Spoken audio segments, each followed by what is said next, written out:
이번 주 미국 증시는 5월 소비자 물가지수 CPI와 연방공개시장위원회 FOMC 결과 발표를 앞두고 있습니다. 오늘 지수들 모두 상승했습니다. 다우지수 0.18% 상승, S&P 500은 0.26% 상승해서 5,360, 나스닥 종합지수는 0.35% 상승 17,192, 필라델피아 반도체 가장 많이 올랐습니다. 1.44% 상승 5,363입니다. 다시 S&P 500과 필라델피아 반도체 지수가 역전됐어요. 5,360대 5,363입니다. S&P 500 지수, 나스닥 지수, 필라델피아 반도체 지수가 오늘 또 역대 최고치를 기록을 하면서 마감했습니다. 필라델피아 반도체 지수 점점 S&P 500 지수와 지수 폭이 점점 벌어질 것입니다. 마침내 기다렸던 애플 보면 AI 기능을 애플이 공개한 오늘 투자자들의 반응은 의외로 별로였습니다. 오늘 애플 주가가 크게 떨어졌습니다. 기대가 너무 컸었는지 애플이 자체 인공지능 시스템 애플 인텔리전스를 전격 공개를 했지만 시장 반응은 냉랭했습니다. 애플이 아이폰과 아이패드 등의 자사기기에 새로운 인공지능 기능을 도입을 하면서 빅테크 간 AI 경쟁이 뛰어들었습니다. 애플이 경쟁자들에 뒤처졌다는 우려를 잠재울 것이라는 평가와 함께 그동안 애플이 보여준 혁신에 못 미치는 수준이란 회의적인 반응도 나오고 있습니다. 오늘 애플은 음성비서 시리와 챗 GPT 연동한다는 계획부터 글쓰기, 알림 요약, 이미지 생성 등 다양한 AI 활용 계획을 발표했습니다. 그러나 삼성전자의 갤럭시 AI 등의 경쟁사들이 먼저 선보인 온디바이스 AI에 대해서 크게 차별화되거나 혁신적인 서비스는 보이지 않았습니다. 투자자들의 반응도 싸늘했습니다. 업계 관계자들은 애플 주가 하락에 대해서 업계나 소비자에게 큰 충격을 줄 만한 내용이 없었기 때문으로 보고 있는 것입니다. 대표적으로 AI 요약, 사진 편집 등은 이미 삼성전자 갤럭시 AI나 구글 안드로이드 제미나이가 선보인 기술입니다. 그동안 애플은 글로벌 AI 경쟁에서 경쟁업체 대비 밀려 있다는 평가를 받은 만큼 애플이 이번 회의에서 AI 서비스를 공개해서 그동안 부진했던 실적을 만회할 것이라는 관측도 나왔습니다. 애플은 지난 한 해 동안 중국 내 매출 감소, 미국 법무부의 반독점 소송, 유럽의 디지털 시장법 위반 조사 등 어려움을 계속 겪어왔습니다. 이에 애플 주가는 지난 1년 동안 매그니피센트 종목들 마이크로소프트를 비롯해서 아마존, 알파벳, 메타 등이 30에서 80%의 상승을 한 반면에 같은 기간 애플은 5%에서 상승하는 데 그쳤습니다. 애플의 AI 도입이 시장에 많은 기대를 모았음에도 1시간 45분 넘게 진행이 됐던 이번 행사에서 챗 GPT에 대한 언급은 2분 정도에 불과했다고 블룸버그 통신이 전했습니다. 애플의 새로운 인공지능 시스템이 시장의 실망감을 자아냈지만 그럼에도 올해 아이폰 판매량은 역대 가장 많은 수준으로 급증할 것이라는 분석도 나오고 있습니다. 일부 투자자들은 애플의 독점적인 생태계와 개인정보 보호가 결국 AI 시대 소비자에게 실질적인 혜택을 줄 것으로 내다보고 있습니다.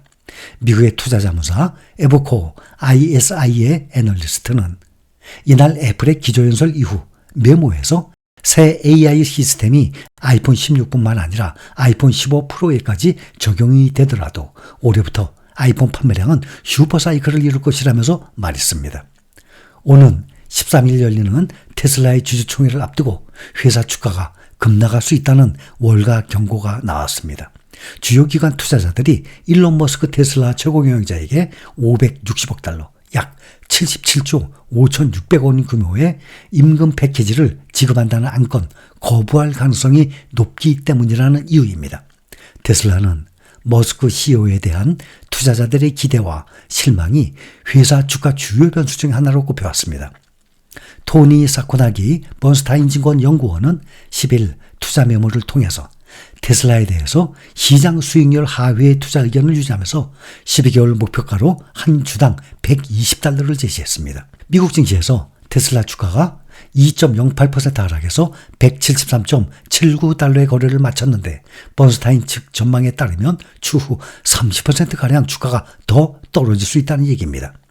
노르웨이 국부 펀드를 운영하는 노르웨이 은행 투자관리는 지난 8일 성명을 통해서 오는 13일 열리는 테슬라의 주주총회의 안건인 CEO 보상안에 반대표를 던질 것이라고 밝혔습니다. 의결권이 있는 테슬라 주식 약 25%를 보유한 주주들이 의결권 대리 행사기관과 또 다른 의결권 자문사 글래스루이스 등을 통해서 임금 패키지 안건에 반대표를 던질 것으로 보이는데, 이를 뒤집으려면 전체 주주 투표율이 최소 63%는 넘겨야 합니다.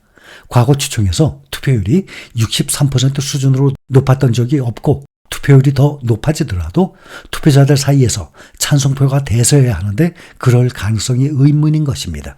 앞서서 지난 2018년 테슬라 추총에서는 머스크에 대한 560억 달러 임금 패키지 지급안이 지난 73%의 찬성률로 가결된 바가 있습니다. 테슬라의 법인 소재지인 미국 델라웨어주의 법원은 테슬라 이사회가 머스크 CEO에게 지급을 하기로 한 임금 패키지에 대해서 개인 투자자가 낸 반대 소송에서 2018년 당시 승인한 해당 건을 무효화하는 결정을 올해 1월 내렸습니다. 판결 이후 회사는 같은 내용의 임금 패키지 안건을 주총을 통해서 다시 결정하기로 한 바 있습니다. 앞서서 테슬라 강설론자로 유명한 애덤 조나스 연구원은 이달 초 투자 노트를 통해서 테슬라 주주 109명을 대상으로 설문조사를 한 결과 과반이 넘는 57%가 안건 승인 가능성이 크다고 봤다고 밝혔습니다. 테슬라 주주들의 특성별로 보면 기관 투자자들은 머스크 임금 패키지 안에 대부분 반대하고 개인 투자자들은 찬성하는 분위기입니다. 테슬라는 우리나라 투자자들이 지금은 엔비디아 다음으로 가장 많이 보유하고 있는 해외 주식입니다. 이번에는 엔비디아, 월가의 생성형 인공지능 주도주 엔비디아가 주식 분할했습니다. 첫 거래에서 0.75% 상승, 시총 2위를 다시 탈환했습니다.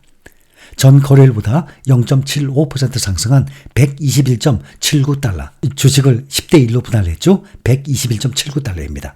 이로써 시총이 3조 달러 바로 직전 2조 9,960억 달러로 집계돼서 다시 시총 2위로 올라섰습니다.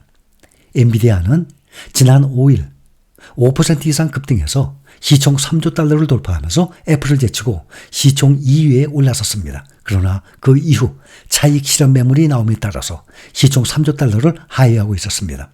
하지만 오늘 상승함에 따라서 시총 3조 달러에 다시 도전하고 있습니다. 시총 3조 달러 돌파에는 실패했지만 시총 2위였던 애플이 2% 정도 급락함에 따라서 시총 2위를 탈환한 것입니다. 이제 마이크로소프트만 앞에 남겨두고 있습니다.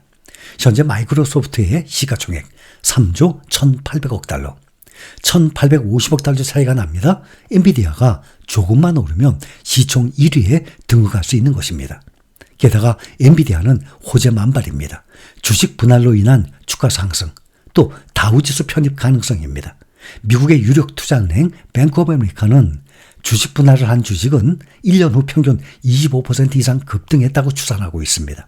이뿐만 아니라 엔비디아가 주식 분할로 다우지수에 편입될 가능성이 커지고 있습니다. 30종목으로 구성된 다우지수는 미국의 대표 주식만 편입하고 있습니다. 현재 미국 최대 반도체 업체 인텔이 다우에 편입돼 있습니다. 그러나 엔비디아가 최근에 주가가 급등을 하면서 반도체 주식의 대표가 됐습니다.